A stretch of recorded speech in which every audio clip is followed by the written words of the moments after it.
Hello student and welcome to the 43rd lecture for class 10th mathematics nurture. Myself is तबीब Siddiqui from RG Academy और आपको पता ही होगा कि हम लोग chapter number last two classes I think so हम लोग चैप्टर नंबर आई थिंक 6 है 7 है किसका NCERT का triangles chapter name is triangles similar triangles वो कर रहे हैं. ठीक है. और लास्ट टू लेक्चर जो थे एक तरह के इंट्रोडक्टरी लेक्चर थे. फर्स्ट लेक्चर में तो हमने सीधा इंट्रोडक्शन देखा था कि बेसिकली ट्रायंगल कहते किसे हैं, है ना, ट्रायंगल्स के अंदर क्या क्या चीज़ें होती हैं, टर्मिनोलॉजी ऑफ ट्रायंगल्स, जैसे कि सेंटर्स किसे कहते हैं, सेंट्रॉइड किसे कहते हैं, इन सेंटर किसे कहते हैं. ये सारी चीज़ें हमने डिटेल में देखी थी और मैंने कहा था कि NCERT का पार्ट तो नहीं है लेकिन कंसेप्चुअली क्वेश्चन में ये बार बार अप्लाई होगा. उसके बाद जैसे कि BPT में हो भी गया था, ऑल्टीट्यूड की डेफिनेशन हमने BPT थ्योरम के अंदर यूज़ की थी. जो लास्ट लेक्चर था उसमें हमने एक बहुत important theorem board point of view से डिस्कस की थी, जिसके बारे में मैंने आपसे कहा भी था कि ये थ्योरम इतनी ज़्यादा इंपॉर्टेंट है कि बोर्ड एग्जाम में कई बार पूछी गई है. तो ये थ्योरम एज इट इज़ आपको याद रख लेनी है, समझ लेनी है. उसका हमने प्रूफ भी देखा था, है ना. सबसे पहले तो हमने देखा था कि वो थ्योरम है क्या, स्टेटमेंट देखा था कि स्टेटमेंट क्या है. वो मैं आपको अभी डिफरेंट तरीके से वो समझाऊंगा कि उस थ्योरम का स्टेटमेंट क्या है. लेकिन दूसरी चीज़ जो हमने उस थ्योरम के अंदर देखी थी उसका प्रूफ देखा था, और प्रूफ इंपॉर्टेंट है बोर्ड पॉइंट ऑफ व्यू से. प्रूफ आपके एग्जाम में भी आ सकता है, राइट. तो वो चीज़ आपको समझनी है और अच्छे से समझ के रखनी है उसको. नेक्स्ट जो चीज़ है वो ये आप समझिए कि वो थ्योरम स्टेटमेंट क्या है. थ्योरम का स्टेटमेंट ये है कि अगर if A line is drawn, यानी अगर मैं आपको दिखाई दूं, लिखने से जो हमारा टाइम ज़्यादा वो चला जाएगा, तो थ्योरम का स्टेटमेंट ये है, सामने ही दिख रहा है कि थ्योरम क्या कहते हैं कि किसी चीज़ के अंदर अगर ये होगा तो ऐसा ऐसा हो जाएगा, इसको थ्योरम कहते हैं ना. तो थ्योरम ये कह रहा है कि अगर एक ट्रायंगल के अंदर if in a given triangle a line is drawn parallel to any sides of the triangle, to any sides of the triangle, यानी कोई भी दो साइड्स के अलॉन्ग पैरेलल एक लाइन बनाई जाए, ठीक है ना, such that it intersect other two side, तो वो उस साइड को इक्वल रेशियो में डिवाइड करती है, उस साइड को इक्वल रेशियो में डिवाइड करती है. बात समझ रहे हैं. जैसे कि अगर हमने एक लाइन बनाई, सपोज करो ये लाइन है और ये थर्ड साइड के पैरेलल है. आपको नजर आ रहा होगा किसके पैरेलल है. जाहिर सी बात है अगर ये ट्रायंगल ABC है और इस लाइन का नाम L है तो L AB के तो पैरेलल हो नहीं सकती है, AC के भी पैरेलल नहीं हो सकती है, क्योंकि AB और AC को तो इंटरसेक्ट कर रही है, राइट.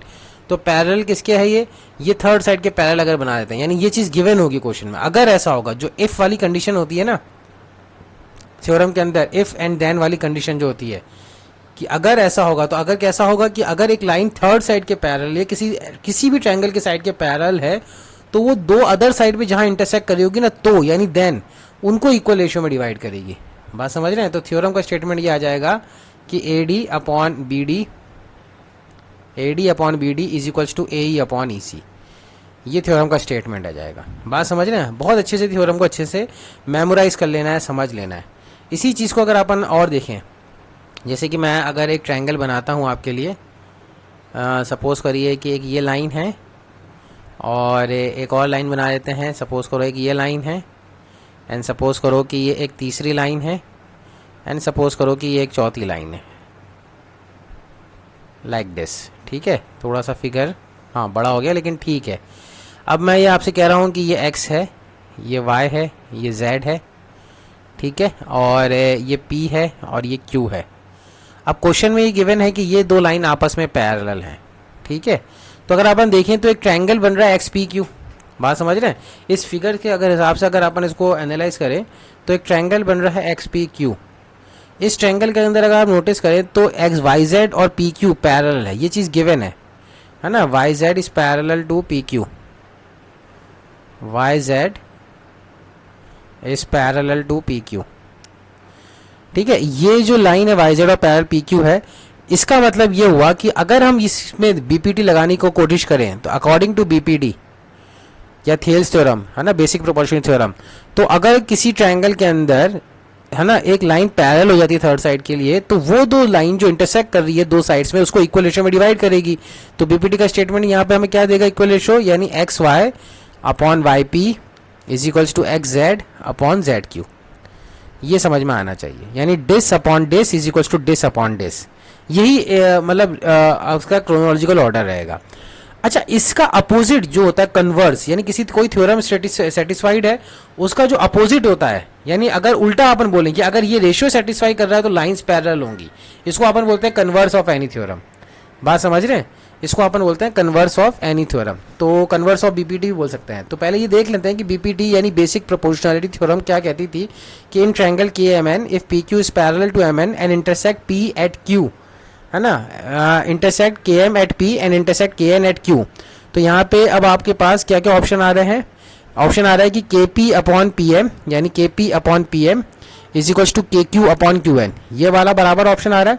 अब बाकी ऑप्शन को डिस्कस करने के लिए मैं आपको वापस से आपको इसी एक सिंपल बेसिक ट्रायंगल की तरफ लेके जाता हूँ और वहाँ से अपन एनालाइज करते हैं। रियली सॉरी फॉर डैट, ये हम ट्रायंगल बना लेते हैं। ये कैसा ट्रायंगल बन रहा है? ठीक है, सपोज करो ये हमारा एक ट्रायंगल है, ठीक है, और इस ट्रायंगल का नाम हमने रखा है ABC, और इस ट्रायंगल के अंदर एक साइड बनाई हमने BC के पैरेलल। थोड़ा सिंपल ही फिगर रखते हैं लाइक दिस, ठीक है।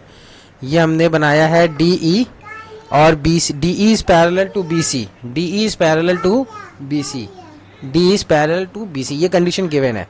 तो यहाँ पे हम ये कह सकते हैं कि DE is parallel to BC। अब यहाँ पे अगर अपन इसको ये सोचें कि ट्रायंगल में बीपीटी कैसे लगाएं, तो बीपीटी ऐसे लगा सकते हैं कि ये साइड्स का जो रेशियो है, ठीक है, डी अगर पैरेलल है बीसी के तो साइड का रेशियो क्या आ जाएगा? ये आप कह सकते हैं कि A D upon B D is equals to A upon E C.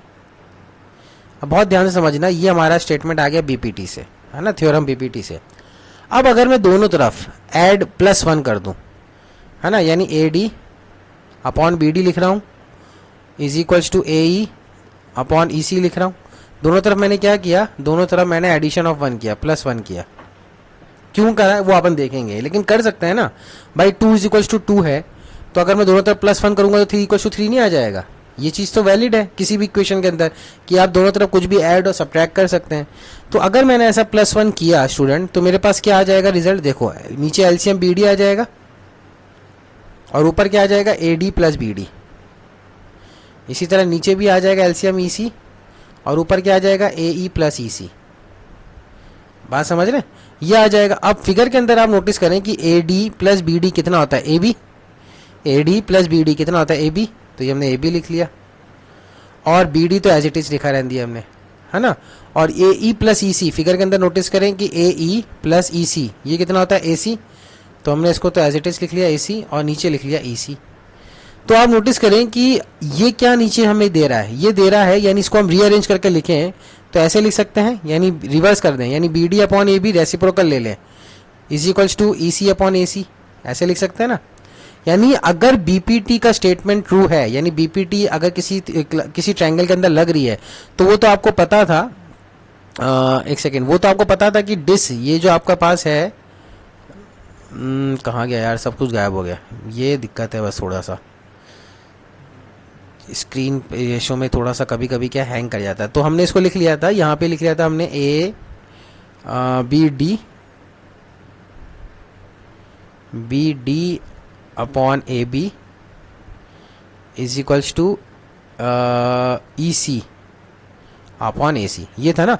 तो अगर ये आपका थ्योरम क्लियर है, ये बीपीटी आपकी क्लियर है यहाँ पे, तो हम क्या कह सकते हैं कि डिस अपॉन डिस अगर है, यानी आप नोटिस करना this upon this is equals to this upon this हो जाएगा। तो अगर ऐसा है तो ये भी ट्रू हो जाएगा कि this upon complete this and this upon complete dish.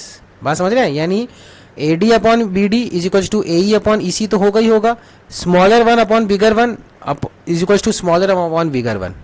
और अगर ये ट्रू है, अब यहाँ पे नोटिस करें कि अगर मैं इसी के अंदर यानी इसको रिवर्स करके लिखता, है ना, बी डी अपॉन ई सी को रिवर्स करके लिखता, एक बार वापस से देख लेते हैं। ये चीज़ तो समझ में आ गई होगी आपको, यानी मैं क्या कहना चाह रहा हूँ उसको वापस से एक बार देख लें कि कुछ स्टूडेंट को इसमें दिक्कत आती है। हर साल का ये एक्सपीरियंस है मेरा कि कुछ स्टूडेंट को इसमें दिक्कत आती है कि सर बीपीटी का पहला स्टेटमेंट समझ में आता है, बाकी 2-3 स्टेटमेंट समझ में नहीं आते। वो तो बहुत आसान है। मैं ये कह रहा हूँ कि अगर ये एक्स है, ये वाई है, ये ए है तो ये बी है, और अगर ये लाइन पैरेलल है ना, तो अपन कहते हैं स्टेटमेंट क्या है बीपीटी का कि x upon y is equals to A upon b. और अभी मैंने क्या प्रूफ किया कि मैंने कहा कि smaller one upon bigger one is equals to smaller one upon bigger one, है ना। यानी ये अपन ये कह सकते हैं कि ये अगर ट्रू है तो ये भी ट्रू है कि y upon x plus y is equals to b upon a plus b. और रेशियो इन प्रोपोर्शन से ये भी समझ में आता होगा कि अगर ये ट्रू है तो ये भी ट्रू होगा कि x upon bigger one is equals to A upon bigger one. क्यों? क्योंकि अगर आप इन दोनों इक्वेशन को डिवाइड कर देंगे तो आपको पहली इक्वेशन ही मिल जाएगी। आप नोटिस करके देखें, एक बड़ा सा डिवीजन यहाँ पर मार्क कर दें, समझ रहे हैं आप, एक बड़ा सा, यानी ये से ये कैंसिल हो जाएगा तो y अपॉन एक्स आ जाएगा, और ये से a प्लस बी और a प्लस बी कैंसिल हो जाएगा तो b अपॉन आ जाएगा। तो आप समझने की कोशिश करें कि बीपीटी को हम हर तरीके से लिख सकते हैं। बात समझ रहे हैं आप? और अगर नहीं समझ में आया तो प्लीज़ रिवाइंड करके वापस से सुनिए, फिर भी समझ में नहीं आया तो ये चीज़ को मुझे प्लीज़ क्लैरिफाई कर लीजिएगा, है ना। मैं वापस से इसमें अब हर तरह का स्टेटमेंट लिख के बता रहा हूँ आपको। ये हो गया ए, बी, और ये सी, और ये हो गया डी, और ये हो गया ई। तो बीपीटी क्या कहती है कि अगर ये D E is parallel to B C है तो ये हो जाएगा A D upon B D is equals to A E upon E C. ठीक है, ए ई अपॉन ई सी, ये तो सबसे पहला स्टेटमेंट था। और क्या बोल रहा हूँ कि छोटा वाला पार्ट ए डी का छोटा वाला, इस साइड का छोटा वाला पार्ट अपॉन टोटल साइड, तो आप कह सकते हैं कि A D upon A B. उसी तरह उधर का भी same corresponding A E upon A C हो सकता है। और क्या है, और क्या बोल सकते हैं आप, ये भी बोल सकते हो कि इधर का छोटा पार्ट ए बी का नीचे वाला छोटा पार्ट यानी B D upon A B is equals to E C upon A C. यानी ये तीनों ही चीज़ आप कर सकते हैं लाइक दिस। ठीक है, ये बीपीटी का बेसिक स्टेटमेंट हो गया स्टूडेंट।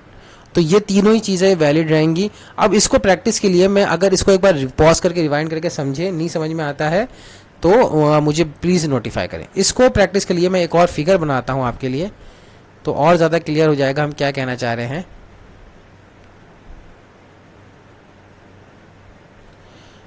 सपोज करो हमारा ट्रायंगल कुछ ऐसा बनता है और हम जो लाइन बनाना चाहते हैं पैरेलल वो ऐसे बनाते हैं। ठीक है, ये हमने सपोज करो पैरेलल लाइन बनाई है ना, और ये हमने बनाया पी क्यू आर एस और टी, और मैंने कहा ये पैरेलल है। तो बेसिक प्रोपोर्शनलिटी थ्योरम क्या कहती है कि R S upon S P is equals to R T upon T Q. ये तो हमारा बीपीटी से आया स्टेटमेंट। ठीक है, अब इसी के अंदर छोटा और बड़ा वाला हिस्सा ले लेते हैं, यानी एस आर को उसके टोटल साइड्स के लेंथ से डिवाइड करिए। तो क्या लिख सकते हैं, आर एस अपॉन टोटल यानी R P is equals to corresponding क्या हो जाएगी, R T upon total that is R Q. ये भी ट्रू होगा। और वाइस वर्सा यानी छोटा वाला नीचे वाला ले लें, यानी एस पी ले लें। बात समझ रहे हैं, यानी S P upon total that is R P. ठीक है, इज इक्वल्स टू, ये क्या गया, ये बहुत दिक्कत कर रही है, P Q R S T. ठीक है, तो इधर क्या आ रहा है, R S upon S P,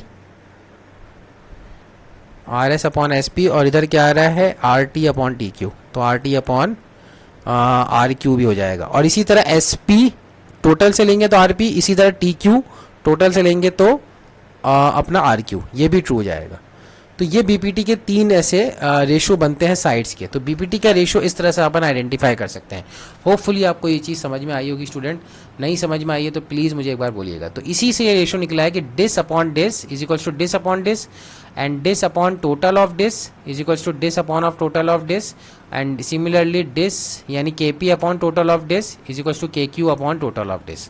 तो वहाँ से आप नोटिस कर लीजिए कि K M upon P M आ रहा है, तो K M upon P M is equals to के एन अपॉन के क्यू हो जाएगा फिर, है ना। और इसी तरह के एम अपॉन के पी होगा तो के एन अपॉन के क्यू हो जाएगा फिर। ये चीज़ें हैं।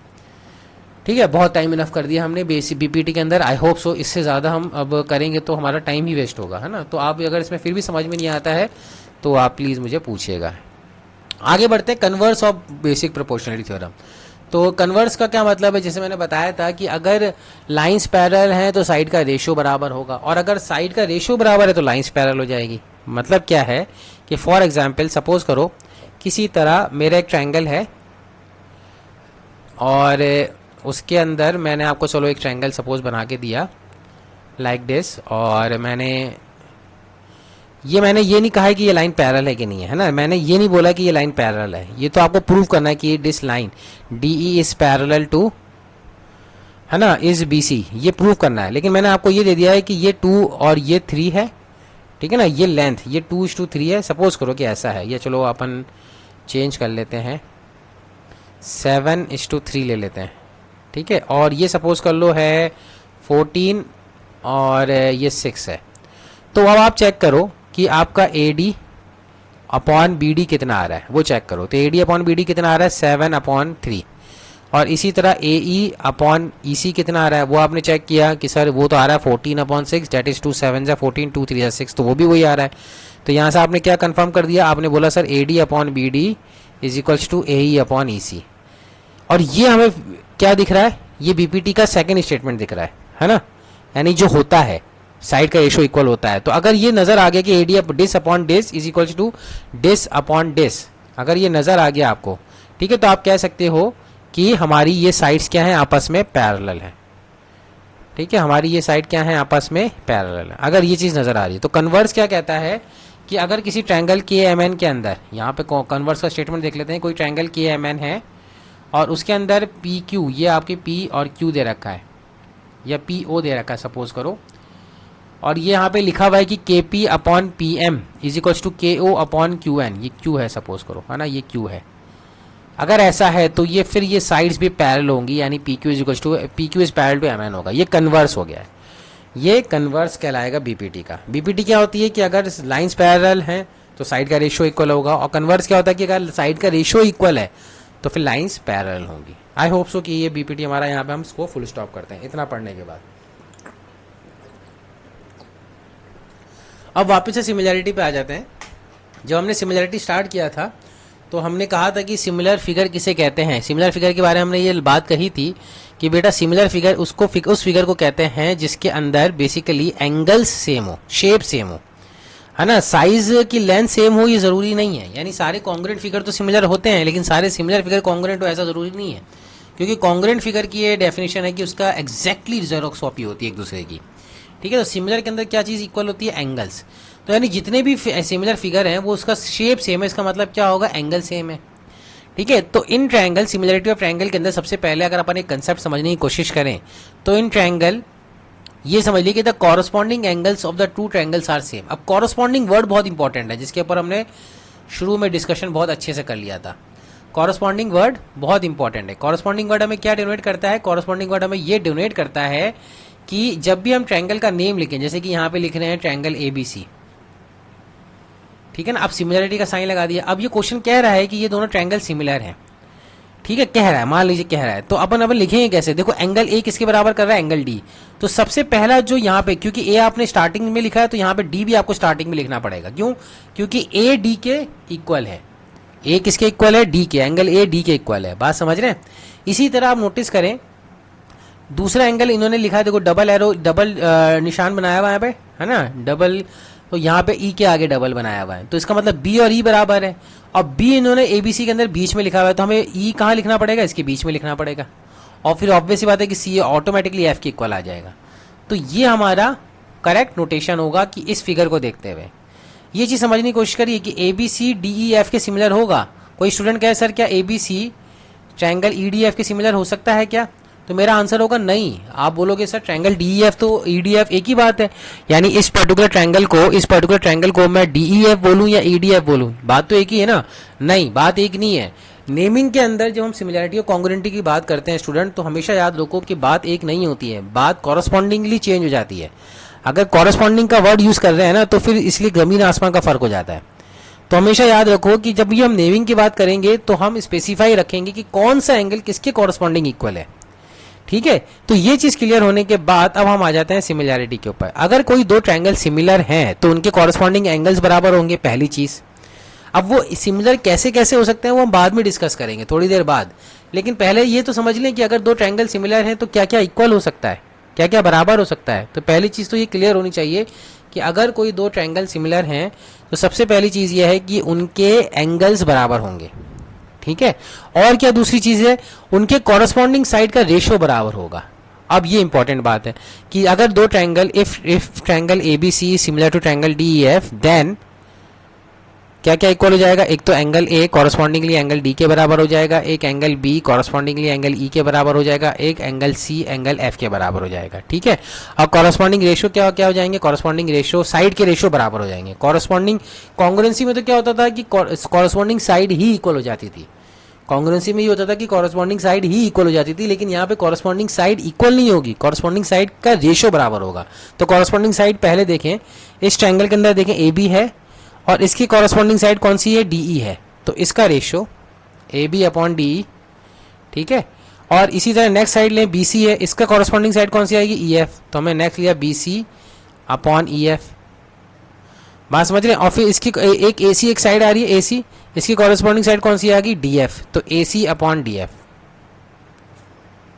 बात समझ रहे हैं, तो ये आ जाएगा हमारा ट्रायंगल, यानी ये स्टेटमेंट है हमारा, ये जो इंग्लिश लैंग्वेज में रिटन फॉर्म में लिखा हुआ है, तो इसी का हमारा मैथमेटिकल स्टेटमेंट ये हो गया। ठीक है, अगर दो ट्रायंगल सिमिलर होंगे तो आप कह सकते हो कि उनके कॉरस्पॉन्डिंग एंगल बराबर होंगे और उनके कॉरस्पॉन्डिंग साइड का रेशियो बराबर होगा। पहली चीज़ तो ये आप अच्छे से समझ लो, सिमिलर ट्रायंगल के अंदर ये चीज़ होती है। अच्छा, इसी चीज़ के अंदर एक स्टूडेंट सवाल कर सकता है क्या सर ए बी सी और डी ही एफ लिख सकते हैं और कोई सिमिलरिटी नहीं लिख सकते? मैं कहूँगा बिल्कुल लिख सकते हैं, लेकिन आप जब आप लिखोगे तो पैटर्न चेंज हो जाएगा। यानी अगर कोई ट्रायंगल इस ट्रायंगल ए बी सी को किसी दूसरे फॉर्म में लिखना चाहता है, यानी वो चाहता है कि सर मैं ट्रायंगल ए बी सी ना बोल के मैं ट्रायंगल बी ए सी बोलूँ, तो मैं कहा कोई दिक्कत नहीं है, ट्रायंगल बी ए सी बोलो, लेकिन फिर इधर भी कॉरस्पॉन्डिंगली पैटर्न चेंज होगा। अब देखो, अब बी किसके बराबर था, ई के बराबर था ना, तो आपको यहाँ पे पहले ई ही लिखना पड़ेगा। बात समझ रहे हैं। और ए किसके बराबर था, डी के बराबर था, फिगर से भी दिख रहा है, तो यहाँ पे आपको डी लिखना पड़ेगा। और बचा क्या, सी, सी किसके बराबर था, एफ, तो यहाँ पे आपको एफ लिखना पड़ेगा। बात है, सही है। लेकिन इससे बाकी कुछ में फर्क नहीं हुआ, ये चीज़ तो वही रहेगी, आप करके देख लो कैसे। देन अगर ये ऐसा है तो कॉरस्पॉन्डिंग एंगल कौन से बराबर जाएंगे, एंगल बी एंगल ई के बराबर आ जाएगा, एंगल ए एंगल डी के बराबर आ जाएगा, और एंगल सी एंगल एफ के बराबर आ जाएगा। और इसी तरह कॉरस्पॉन्डिंग साइड क्या हो जाएंगी, देखो बी ए ई डी के बराबर है, तो हमने लिखा बी ए ई डी के बराबर हो गया। इसी तरह ए सी डी एफ के बराबर है, तो हमने लिख लिया ए सी और डी एफ बराबर हो गया, है ना, A C upon D F, sorry. और इसी तरह बी सी ई एफ के कॉरस्पॉन्डिंग रेशियो के बराबर होगा, तो B C upon E F. अब आप नोटिस कर लो कि ये स्टेटमेंट और ये स्टेटमेंट मैथमेटिकली दोनों सही हैं। तो अगर आप ट्रायंगल का नेम स्पेसिफिकेशन चेंज कर रहे हो स्टूडेंट, तो आपको कॉरस्पॉन्डिंगली दूसरे ट्रायंगल को भी नेम स्पेसिफिकेशन कॉरस्पॉन्डिंगली वैसे ही चेंज कर देना है। अगर आप ऐसा करते हो तो ही सक्सेसफुल हो, तो ही आप सिमिलैरिटी को अच्छे से समझ पाए हो, और अगर आप ऐसा नहीं कर पाते हो तो आप सक्सेसफुल नहीं हो पाओगे। बात समझ रहे हैं, आप कहीं ना कहीं फेल हो जाओगे सिमिलर ट्रायंगल के क्वेश्चंस के अंदर। तो ये चीज़ को अच्छे से टाइम स्पेंड करो, अच्छे से समझने की कोशिश करो कि मैं आपको कहाँ समझाने की कोशिश कर रहा हूँ, क्या समझाने की कोशिश कर रहा हूँ। हमेशा याद रखो, आपके पास हमेशा ऑप्शन है कि आप मुझे कॉल करके जूम सेशन शेड्यूल करवा सकते हैं। ठीक है, नेक्स्ट अपन स्टार्ट करते हैं। तो ये हमने जो लिखा था वही चीज़ यहाँ पे इन्होंने लिखी हुई, एक बार इसको नोट डाउन कर लीजिएगा आप। और बीपीटी हमने पढ़ ली है, तो ये भी हमारा कवर अप हो चुका है। ठीक है, अब आ जाते हैं कि अभी तक तो हमने ये पढ़ा है कि कोई दो ट्रायंगल सिमिलर होते हैं तो क्या होता है, हमने ये पढ़ा है ना कि if triangle A B C and P Q R is similar then what will happen. तो जैसे कि अगर मैंने ये एक बार स्टेटमेंट को मैं फिर से आप लोगों को लिख देता हूँ, if triangle A P Q R and triangle X Y Z are similar, if in triangle P Q R and triangle X Y Z are similar, तो P Q upon X Y ये होगा corresponding ना, Q R upon Y Z and P R upon X Z. ये side का ratio बराबर होगा, और angle P is equals to angle X होगा, and angle Q is equals to angle Y होगा, and angle R is equals to angle Z होगा। ठीक है, तो ये कंडीशन है। बिल्कुल बिल्कुल क्लियर है ना, सिमिलर है तो भाई साइड का रेशियो बराबर होगा और एंगल्स बराबर होंगे। अब ये तो हो गया कि अगर ट्रायंगल सिमिलर हैं तो ऐसा होगा, लेकिन मैं अगर आपसे पूछूं कि दो ट्रायंगल सिमिलर कब होते हैं, तो आपका आंसर क्या होगा। तो जैसे हम कहते थे कि कोई दो ट्रायंगल कॉन्ग्रुएंट होते हैं तो ऐसी ऐसी कंडीशन सेटिस्फाई होती है, फिर लेकिन हम जवाब करते थे कि सर दो ट्रायंगल कॉन्ग्रुएंट कब होते हैं। तो याद करो, हमने क्लास 9 पे कॉन्ग्रुएंसी की कंडीशंस पढ़ी थी, कंडीशन फॉर कॉन्ग्रुएंसी याद है क्या क्या थी? सबसे famous condition side angle side, और क्या थी? साइड साइड साइड, और क्या थी? एंगल एंगल साइड, और क्या थी? एंगल साइड एंगल, और क्या थी? Right angle hypotenuse side. ये सारी कंडीशंस थी कॉन्ग्रुएंसी के लिए। और अगर ये याद नहीं है तो प्लीज़ मुझे नोटिफाई करो कि सर मुझे याद नहीं है, हमने 9th क्लास में ठीक से पढ़ा नहीं था, आप एक बार वापस से पढ़ा दो, तो हम जूम पे इसको क्विकली ले लेंगे। लेकिन इसको ज़रूरी दिमाग में रखना है, क्योंकि ये कंसेप्ट तो लगेगा ही लगेगा। 9th क्लास का तो सारा ज्योमेट्री अप्लाई होती है 10th क्लास में, और 9th और 10th की कंप्लीट ज्योमेट्री 11th में अप्लाई होगी, और 9th 10th 11th की कंप्लीट ज्योमेट्री 12th में अप्लाई होगी। तो इस तरह से ज्योमेट्री ऐसा नहीं कि बस पढ़ा और भूल गया, ज्योमेट्री तो हमेशा आपको याद रखनी है, ठीक है। तो ये side angle side, side side side, angle angle side, angle side angle, और राइट एंगल हाइपोटेन्यूज साइड, ये तो कंडीशंस ऑफ कॉन्ग्रुएंसी थी। यानी कोई दो ट्रायंगल, जैसे कि अगर मैं आपको रिकैप कराऊं कि कोई दो ट्रायंगल हैं, है ना, और अगर आपके पास ये गिवन है कि उनके दो साइड के बीच वाला एंगल इक्वल है और वो दोनों साइड इक्वल हैं, ठीक है। जैसे कि ये मैंने फिगर बनाया है, मैंने कहा कि स्टूडेंट आपके लिए ये साइड और ये साइड बराबर है, और ये साइड और ये साइड बराबर है, तो साइड एंगल साइड के लिए ये एंगल इक्वल होगा तो साइड एंगल साइड लग जाएगी या नहीं? इंक्लूडेड एंगल इक्वल होना चाहिए, यानी ये वाला एंगल इक्वल होना चाहिए, तो साइड एंगल साइड लगेगी। इसीलिए एंगल साइड एंगल लगाने के लिए भी क्या होना चाहिए कि दो एंगल के बीच की साइड कॉरस्पॉन्डिंगली इक्वल होनी चाहिए। यानी अगर ऐसा ट्राइंगल है आपके पास, तो एक एंगल ये इक्वल है सपोज करो इसके, और दूसरा एंगल इसके इक्वल है कॉरस्पॉन्डिंगली, तो साइड कौन सी इक्वल होनी चाहिए? अगर एंगल साइड एंगल लगाना तो ये इक्वल होनी चाहिए, और अगर कोई दूसरी साइड इक्वल हो जाएगी तो एंगल एंगल साइड लग जाएगा। लेकिन angle side angle, angle angle side इसी पैटर्न पे, इसी कॉरस्पॉन्डिंग पैटर्न पे लगेगी। तो ये just for the quick recap the congruency का। अभी हम वापस चलते हैं कि इसी तरह सिमिलैरिटी की भी कंडीशंस होती हैं। सिमिलैरिटी की भी क्या होती है स्टूडेंट? कंडीशन होती है।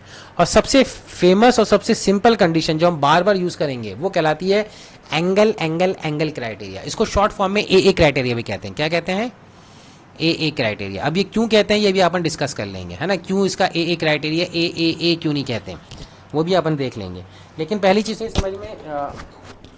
चीज़ तो आपको ये समझ में आनी चाहिए कि एंगल एंगल क्राइटेरिया का मतलब होता है कि कोई भी किसी भी दो ट्रायंगल के अगर कॉरस्पॉन्डिंग दो एंगल इक्वल हैं, बात समझ रहे हैं। जैसे कि अपन फिगर लें और फिगर से समझते हैं, बहुत अच्छे से समझते हैं, ज़्यादा परेशान होने की ज़रूरत नहीं है, बहुत सिंपल कंसेप्ट है ये। जैसे कि सपोज करो ये दो ट्रायंगल हैं और जाहिर सी बात है कॉन्ग्रुएंट तो दिख नहीं रहे, सिमिलर हो सकते हैं।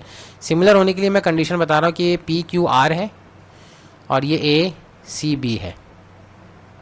सपोज करो कि ये एंगल आपका है 30 डिग्री और ये एंगल है आपका 30 डिग्री, ठीक है। मैंने आपको मेंशन कर दिया कि ये दोनों 30 डिग्री एंगल है, और ये एंगल आपका है 70 डिग्री, ठीक है, और ये एंगल है आपका 70 डिग्री।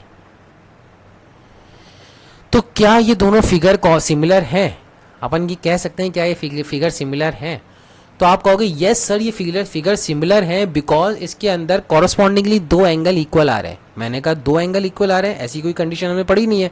आपने बोला सर एक्चुअली ए क्राइटेरिया आपने करके पढ़ाया था जिसमें ये आपने बोला था कि किसी भी दो ट्रायंगल के अगर कॉरस्पॉन्डिंगली दो एंगल इक्वल होते हैं तो ट्रायंगल सिमिलर है।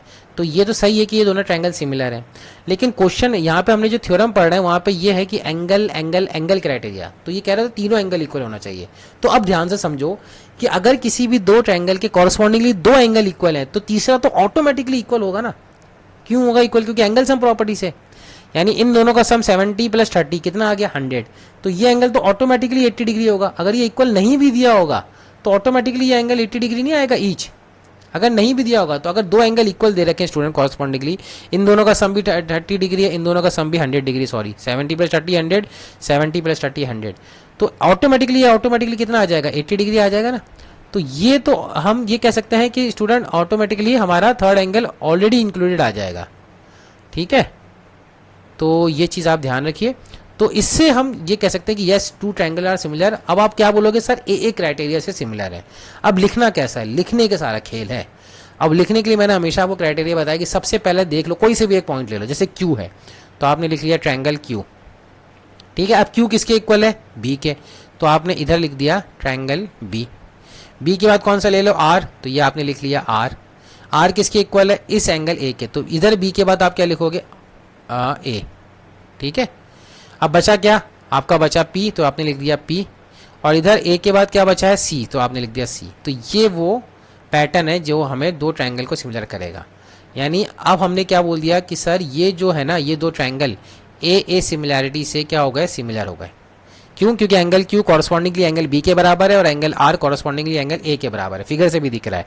अब अगर ये दो ट्रायंगल सिमिलर हो गए हैं कुछ सिमिलरिटी से, ए सिमिलरिटी से, तो इसमें सिमिलरिटी की सारी कंडीशन लग जाएगी, यानी कॉरस्पॉन्डिंगली तीनों एंगल बराबर हो जाएंगे और साइड का ratio that is equals to Q R upon B A is equals to R P upon B A C is equals to Q P upon B C, ये भी बराबर होगा, है ना, Q P upon B C ये भी बराबर होगा, ठीक है ना, एज सिमिलर ट्रायंगल, ये आपको ब्रैकेट में लिख देने का है। सिमिलर ट्रायंगल के साइड के रेशियो भी क्या होते हैं, बराबर होते हैं।